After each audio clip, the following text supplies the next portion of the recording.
você pelo outro. Isso é lindo, gente. E agora, mais uma palestrante maravilhosa. Gostaria que vocês aplaudissem muito também a doutora Lie Braga Inada. Ela é médica ginecologista e obstetra. Vai trazer uma palestra muito importante sobre a saúde inclusiva para nós. Por favor, aplaudam a doutora Lie.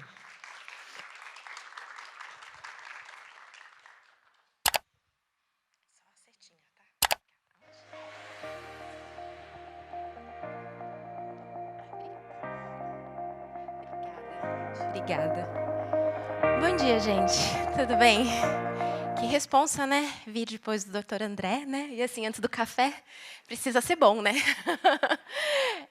Antes de tudo, queria agradecer a Aline pelo convite, agradecer as meninas aqui da tradução em Libras. É muito importante a gente ter a inclusão. E, antes de tudo, gostaria de fazer a minha autodescrição. Eu sou uma mulher de 1,60 m, sou descendente de japoneses. Então, eu tenho o rosto redondo, a pele morena, os olhos um pouco puxados, tenho o cabelo preto na altura dos ombros e hoje estou vestindo um vestido laranja até metade das pernas e um sapato cor de salmão. E me foi dado um tema muito importante, que é falar de saúde, né? Se a gente for ver a definição da Organização Mundial da Saúde, lá de 1948, a gente vê que saúde é o estado mais completo de bem-estar físico, mental e social, e não apenas ausência de doenças. Se a gente for parar para pensar nessa definição, quem aqui está saudável hoje, né? E aí, eu, como uma boa defensora da literatura, uma pessoa que gosta muito de ler, eu gosto muito dessa definição de um livro que chama Pacientes que Curam o Cotidiano de uma Médica do SUS, que é uma médica negra que trabalha no SUS, a doutora Júlia Rocha. Ela escreveu esse livro, e ela coloca que saúde é muito mais do que não estar doente. É ter garantido o direito ao trabalho, à moradia, à alimentação, à educação, ao lazer e aos demais componentes do estado de bem-estar social. Bom, e o que é inclusão social, né? Bom, é importante a gente falar, primeiro, de uma definição muito importante. Nós somos pessoas e nós não somos deficientes. Nós somos pessoas com deficiência, né? Porque a deficiência não define aquela pessoa. Então, quando você for se referir a uma pessoa com deficiência, não é tipo, nossa, aquele deficiente visual, ai, aquele deficiente auditivo. É aquela pessoa com deficiência auditiva, aquela pessoa com deficiência visual, aquela pessoa com deficiência intelectual, e nunca deficiente. E isso está colocado na lei, né? A importância da gente ter na lei, né, na nossa Constituição, para a gente conseguir ter esses direitos garantidos por todos da sociedade. E por que falar de inclusão, né? No Brasil, a gente tem 18,6 milhões de pessoas com deficiência. Indica uma pesquisa que foi divulgada pelo IBGE, né, e pelo Ministério dos Direitos Humanos e da Cidadania. Agora, esse ano, essa pesquisa saiu em julho de 2023. Dessas 18,6 milhões de pessoas, 10,7 milhões são mulheres, o que representa 10% da população feminina. E as pessoas com deficiência representam 9,5% da população preta, 8,9% da população parda e 8,7% da população branca. E aqui eu gosto sempre de fazer um recorte racial. Não sou uma mulher preta, então aqui não é meu lugar de fala, no sentido de trazer as questões do racismo, mas como uma profissional de saúde, uma pessoa que quer sempre estar incluindo o máximo de pessoas em todas as minhas falas, da gente pensar nesse recorte racial, né? Da gente conseguir levar a inclusão não só em recortes como a pessoa com deficiência, a pessoa preta, a pessoa LGBT, né? Pode estar tudo isso junto e da gente conseguir defender tudo isso. Bom, aqui começando um pouquinho sobre falar de saúde. Eu pensei muito, quando fui montar essa apresentação, do que eu falaria, né? Porque dá para falar de muita coisa.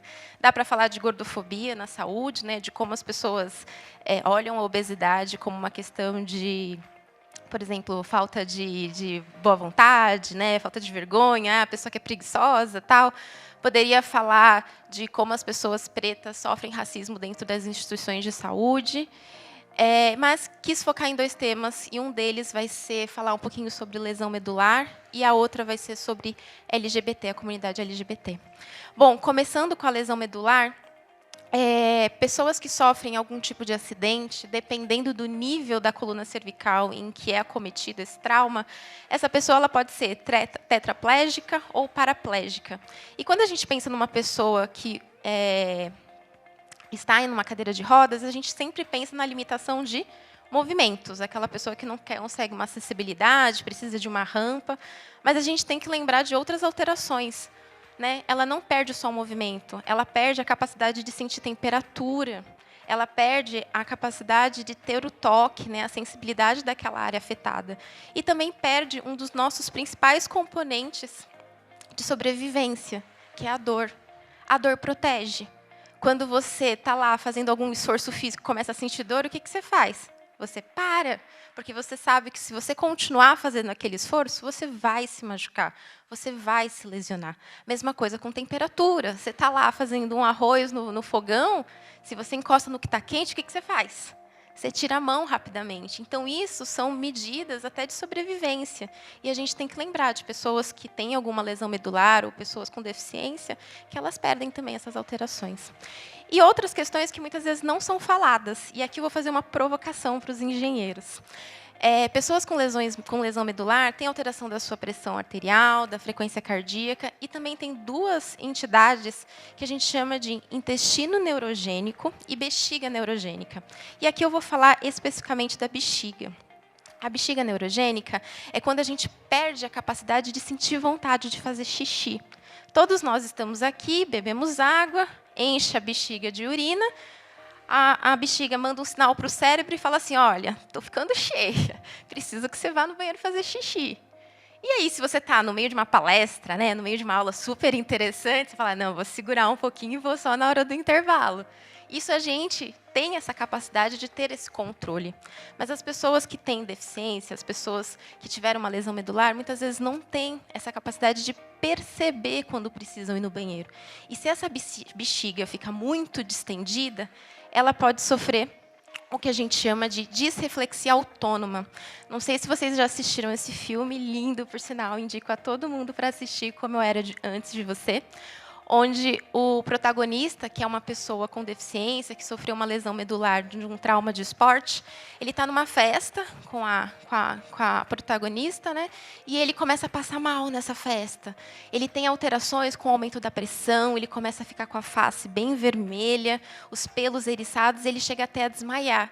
Porque nessa festa, ele segurou muito a urina, ele não percebeu que ele estava com vontade de fazer xixi e passou mal. Então, a importância da gente pensar em banheiros acessíveis, não só para essa pessoa conseguir ir lá e urinar na privada, mas para ela também ter condições de passar sonda. Porque esses pacientes, não adianta a gente ter só um banheiro com uma privada adaptada, onde ele consiga sentar e urinar.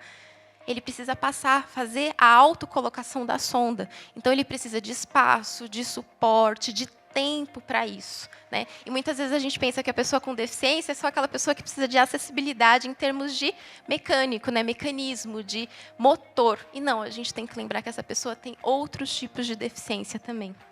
E só para uma questão de curiosidade, né, a disreflexia autônoma ela pode levar até a morte, né? Pode causar AVC, que são os famosos derrames, quadros hemorrágicos, parada cardiorrespiratória e até edema pulmonar. Então, a importância da gente ter banheiros acessíveis, de disponibilizar tempo para as pessoas com deficiência para usar os banheiros com segurança. Bom, eu sou ginecologista e sou formada em sexualidade. Eu sempre puxo um ganchinho aí para falar de sexualidade, porque eu acho que é uma curiosidade que muitas pessoas têm e que muitas vezes a gente acaba não lembrando. Né? Sexualidade é uma parte integral da personalidade de todo ser humano. O desenvolvimento total depende da satisfação de necessidades humanas básicas, tais quais desejo de contato, intimidade, expressão emocional, prazer, carinho e amor. Sexualidade é construída através da interação entre o indivíduo e as estruturas sociais. O total desenvolvimento da sexualidade é essencial para o bem-estar individual, interpessoal e social. Quando a gente fala de sexualidade, muita gente acha que a gente vai falar de sexo. E sexo é só um componente da sexualidade. A sexualidade está desde a forma como eu me visto, que eu quis vir de vestido, passar um batom, desde a forma como eu me relaciono com as pessoas, desde a forma como eu me coloco aqui num palco, como eu defendo a minha sexualidade, né, o meu feminismo. E o que muita gente pensa é que sexualidade é só sexo, e que sexo é só genitália, né? Um pênis sendo colocado dentro de uma vagina. E a gente sabe que não é isso, né? A gente tem várias zonas erógenas no nosso corpo, e o que as pessoas pensam que as zonas, né, erógenas é mamas e genitália, mulheres que estão aqui vão concordar comigo. É muito mais do que isso. O que um beijo no cangote não faz, né? É muito mais do que só a genitalização. E aí, quando a gente fala de pessoas com deficiência, a gente fala, mas essa pessoa consegue ter sexualidade? Consegue ter o desenvolvimento dessa sexualidade? Consegue. Não sei se vocês já assistiram o filme Intocáveis, de 2011. Essa cena é emblemática, né? A gente tem o protagonista, que é uma pessoa com deficiência, cadeirante. Eu não me lembro se ele é tetraplégico ou paraplégico, mas ele não tem a sensibilidade, né, nos órgãos genitais. E aí ele contrata uma garota de programa, onde ela começa a acariciar a região do pescoço e dos ouvidos. E aí essa garota de programa começa a descer as mãos para a região do órgão genital. E ele fala: pode continuar aqui na orelha, porque a minha zona erógena é a região, é o carinho que você está me fazendo na orelha, no pescoço, para a gente tirar esse mito de que só genitálias importam na nossa sexualidade. Então, uma curiosidade aí das pessoas com deficiência, de como é possível, sim, elas terem sexualidade desenvolvida, terem acesso, direitos garantidos, acesso, e a importância de eventos como esse para a gente falar sobre isso. Bom, e continuando a minha fala, sei que só tenho 5 minutinhos, mas só para a gente terminar com algo muito importante, que é falar de diversidade. Aqui a gente está falando bastante de inclusão, falamos de deficiências, com pessoas com deficiência auditiva, pessoas com deficiência motora, deficiência intelectual, mas a inclusão também está na inclusão de diversidade, né? E gostaria de perguntar para vocês se vocês sabem a diferença entre identidade de gênero e orientação sexual. Alguns fizeram assim, outros fizeram assim. Bom, qual que é a diferença? Identidade de gênero é como eu me identifico. Eu sou a Lia, eu sou uma mulher. Quando eu nasci da barriga da minha mãe, o médico abriu minhas pernas, viu que eu tinha uma vulva e falou assim: parabéns, dona Sônia, você acabou de dar à luz a uma menina. E hoje eu tenho 32 anos, eu me identifico como mulher, gosto de usar vestido, passo batom, tenho cabelos compridos e me demonstro como mulher e respondo pelos pronomes ela e dela. A Ali, né, a doutora Ali, enfim. Então, eu sou uma mulher cisgênera. E hoje eu vivo com meu companheiro, o Diego, que é um menino, um homem, que quando nasceu, né, saiu lá da barriga da mãe dele, o médico abriu as pernas e falou: parabéns, dona Beth, você acabou de dar luz ao menino. Então, eu sou uma mulher cisgênera, heterossexual. Certo? Acho que aqui está tudo tranquilo, né? E aí, quando a gente fala de identidade de gênero, a gente está falando de pessoas que não se identificam com o sexo biológico que foi designado ao nascimento. Vou dar um exemplo para vocês do Tammy Gretchen, o filho da Gretchen. Ele, quando nasceu, era parecido que nem eu. Nasceu com uma vulva e com uma vagina, o médico falou: parabéns, dona Gretchen, você acabou de dar à luz a uma menina. Mas, ao longo do desenvolvimento dele, ele percebeu que ele nunca foi uma menina. Ele é um homem. Então, por isso, ele é um homem trans. E ele é um homem que se relaciona com uma outra mulher. Então, ele é um homem trans heterossexual. Então, quando a gente fala de identidade de gênero, eu estou me falando como eu me identifico como ser humano, porque gênero é uma questão social. Sexo biológico, estou falando da minha genitália. Eu nasci com uma vulva e com útero, então o meu sexo biológico é feminino. E a minha orientação sexual é com quem eu me relaciono, com quem eu tenho desejo, com quem eu tenho prazer. Que pode ser heterossexual, homossexual, bissexual, assexual.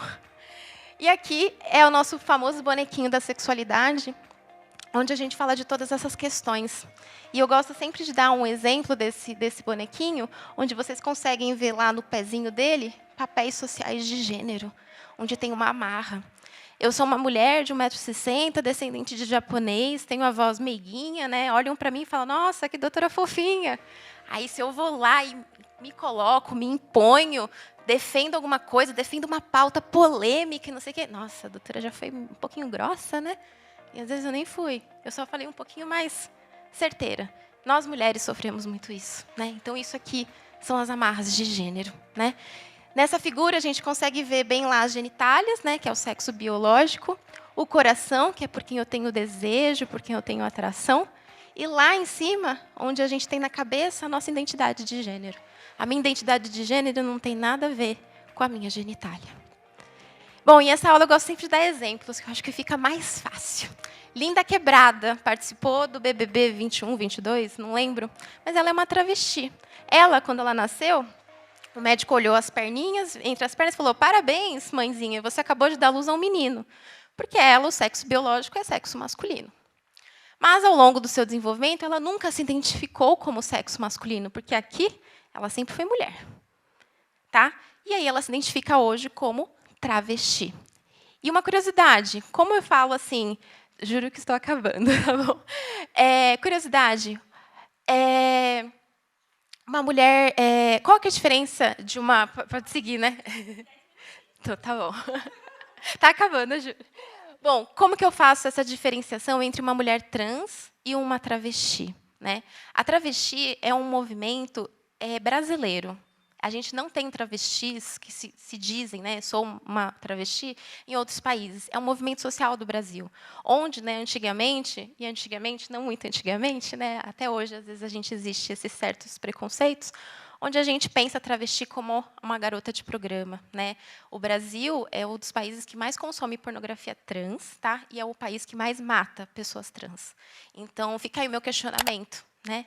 Então, por isso que essas mulheres que se identificam como travestis falam dessa força como uma questão de posicionamento político. Sim, eu sou uma travesti cantora que está aí na mídia, que está trabalhando. Temos a Erika Hilton, que é uma deputada. Então, a importância da gente trazer esse movimento para essa representatividade.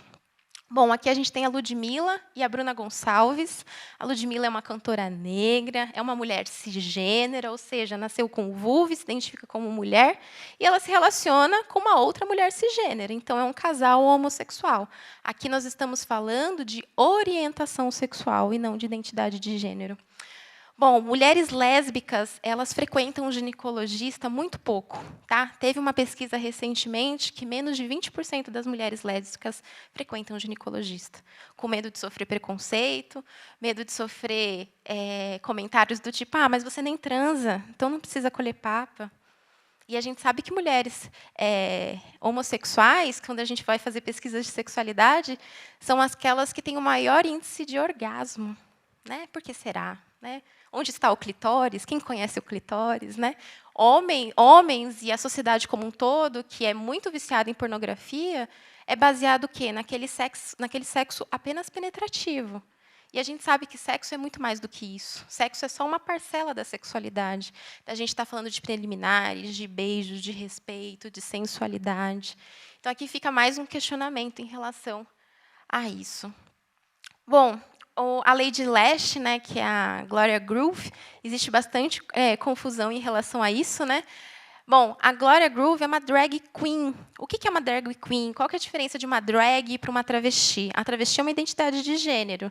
A drag queen é uma forma de performance. É como ela se coloca no meio artístico. Então, o Daniel, ele é um homem cisgênero, homossexual, ou seja, um homem que nasceu com pênis, que se identifica como um homem, se relaciona com outros homens, mas ele canta, performa vestido de drag, da Lady Lash. Tá? É diferente de uma travesti. A travesti é uma identidade de gênero, é como ela se coloca na sociedade.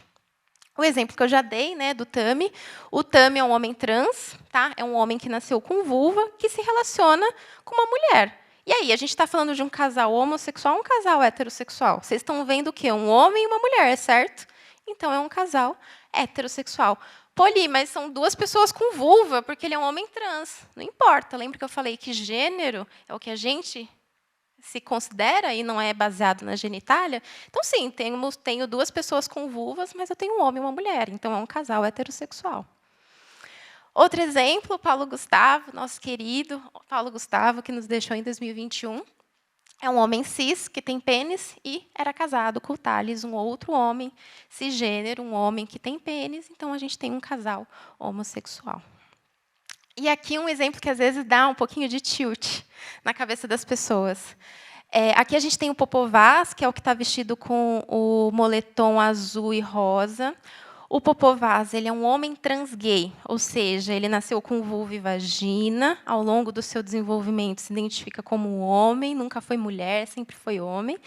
E ele se relaciona com outro homem. Então, ele é um homem trans gay. E quando a gente está falando de relação sexual aqui, a gente está falando de uma relação sexual entre uma pessoa com vulva e uma pessoa com um pênis. Eu, como ginecologista, eu tenho que ofertar um contraceptivo para esse casal, se eles não quiserem engravidar.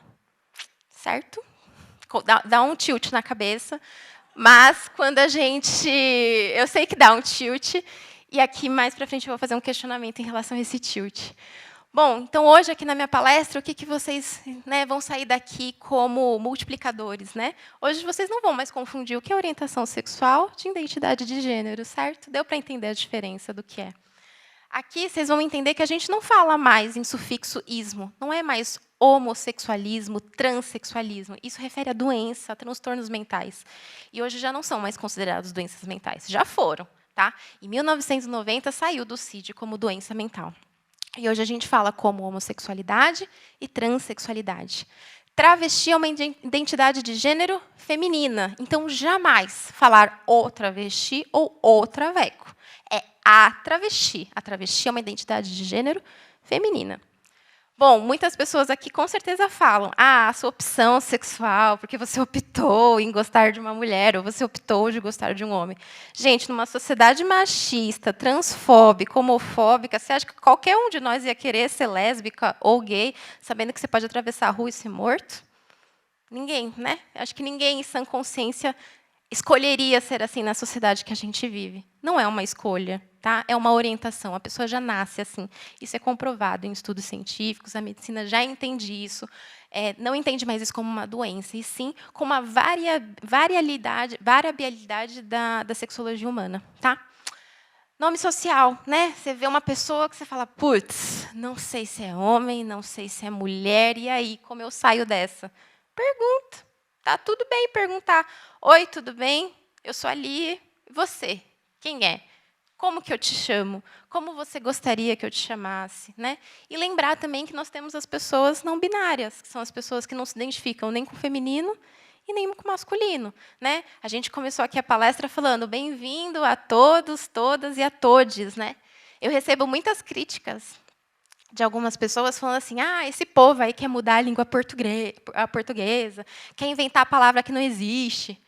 Gente, oxe, o pessoal do Nordeste não fala oxe, o pessoal de Minas não fala trembão, uai. A língua portuguesa, ela é do povo. A gente tem a língua portuguesa formal, que os estudiosos estudam e mudam a gramática, mas a língua é do povo.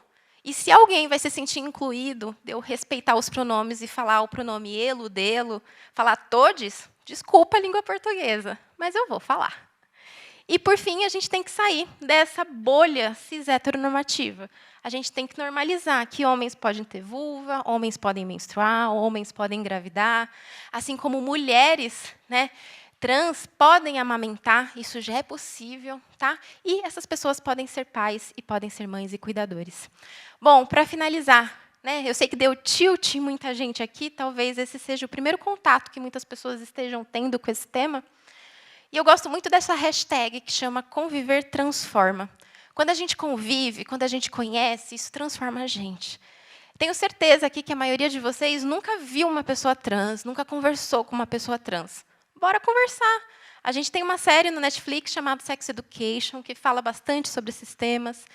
Tem um reality show da Netflix também, que chama Queer, onde a gente tem 5 meninos, um deles é trans, os outros são homossexuais, e eles falam dessa diversidade, de conviver com essas pessoas.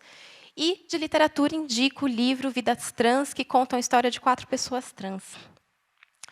E, para finalizar, eu sou ginecologista, hoje eu trabalho no primeiro centro de referência da população trans e travesti da Prefeitura de São Paulo, que recebe o nome de Janaína Lima, que é em homenagem a uma travesti que faleceu em 2021. Lá, nós não chamamos os preservativos de masculino e feminino, afinal, hoje nós já aprendemos que mulheres podem ter pênis e homens podem ter vagina.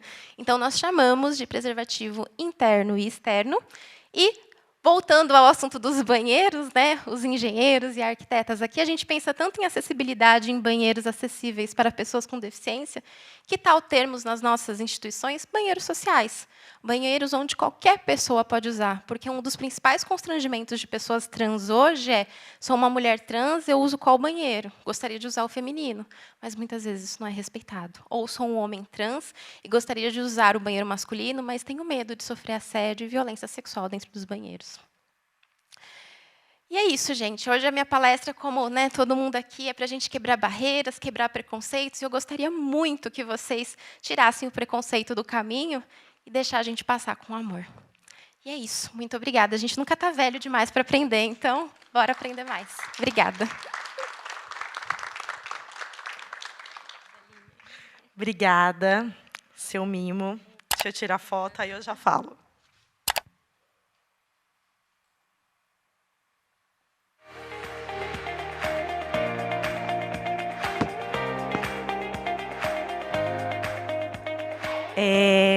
Talvez é importante fazer esse comentário. Algumas pessoas estejam sentadas e, dentro, no íntimo, se sentiu incomodado com a palestra da doutora Li. O objetivo aqui não é falar sobre certo e errado.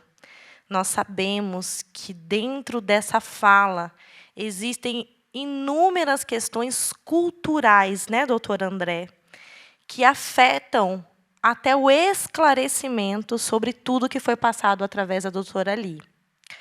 Eu gostaria que vocês entendessem que nós estamos apresentando para vocês hoje, de forma técnica, Amândio, para todos nós aqui, conhecimento, para que, ao sair por essas portas, nós não sejamos penalizados por cometer um crime de discriminação por não sabermos usar os termos corretos. Quantas organizações estão vulneráveis, né, Bruna? Você que é de RH. A Bruna, para quem não a conhece, ela é gestora de RH, inclusive de uma grande organização do segmento da construção civil. Organizações vulneráveis a processos, a várias questões legais, por falta de conhecimento, por não utilizar termos corretos, por não saber separar. Eu, sinceramente, até por questões religiosas minhas, eu não sabia diferenciar. Eu estou sendo muito honesta para vocês, estou me abrindo aqui. Se vocês me perguntassem aquela classificação, você sabia? Eu não sabia. Eu não sabia.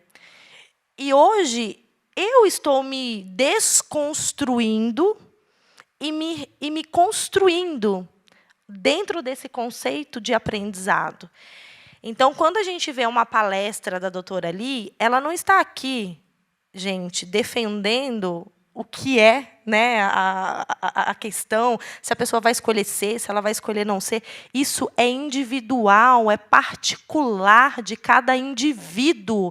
Isso se chama livre-arbítrio. Deus nos deu. Cada um escolhe aquilo que é melhor para si. E não cabe a nós nenhum tipo de julgamento.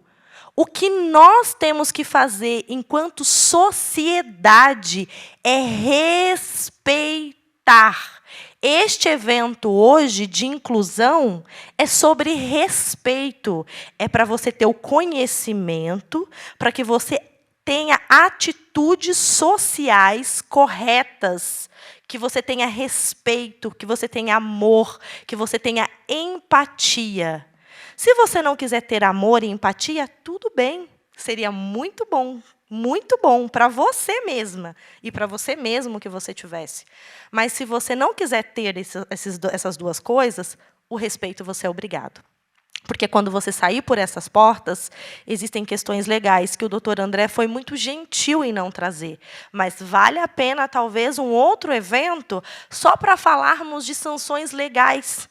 Porque existe o posicionamento moral que nós temos que ter em sociedade, né? Que é o amor, a empatia. Isso são conceitos morais. Agora, os legais, quando você sai por essa porta e você comete um ato discriminatório por falta de conhecimento, você não precisa justificar para um advogado, um juiz, né, que não foi por falta. Ah, eu não sabia. Não importa, a sanção vai ser a mesma, né, doutor André? Então, doutora Ali, muito obrigada. Muito obrigada. Pode falar.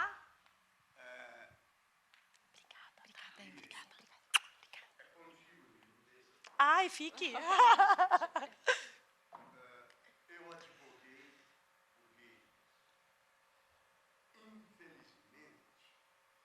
Este país, principalmente no Nordeste, o desrespeito ao homossexual é uma coisa horripilante. Ao ponto de algumas cidades do interior amarrarem o gay e arrastarem-no como um animal. O Brasil não tem noção do que é o respeito ao homossexual. Eu vivo no segmento condominial. Nós temos a primeira síndica trans, a Marcela Volpato.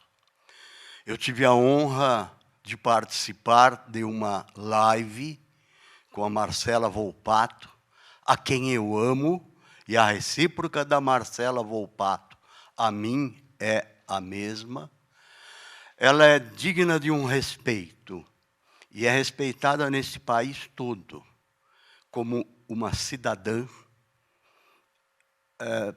Por quê? Porque ela é, na sua inteireza, uma mulher pura, digna de ser respeitada e como tal, ela se impõe. Então, este país ainda não despertou, ainda não saiu da sua antiguidade. E eu a cumprimento por ter trazido aqui, neste evento tão bem conduzido pela Aline, essa desmistificação, esta sensação de esquecimento dos valores interiores das pessoas. Parabéns, doutora.